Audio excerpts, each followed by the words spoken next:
welcome back new brand video. In this video I'm going to be showing you how to fix iOS 17 update is not showing on your iPhone and iPad.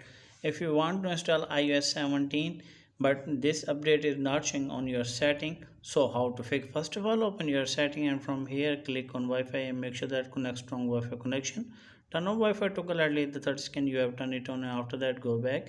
If you use mobile data, then turn on airplane mode at least the 30 second you have turned it off. And after that scroll down and click on general, and from here click on iPhone storage. And from here you make sure that delete useless app, and after that go back and scroll down and click on VPN and device management. And from here if you have any connected VPN, what you need to do is disconnect, and after that go back and scroll down and click on transfer reset iPhone. And from here click on reset and click on reset network setting. Enter your passcode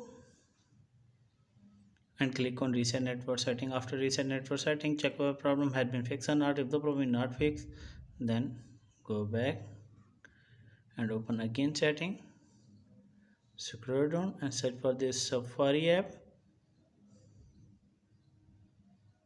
Click on this and scroll down and click on advanced and click on website data.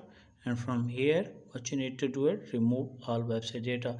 After remove all website data, I hope your problem will be fixed. If this is helpful, then like and subscribe my channel. If you have any problem, share with me in the comments box. I will help you more. Thanks for watching.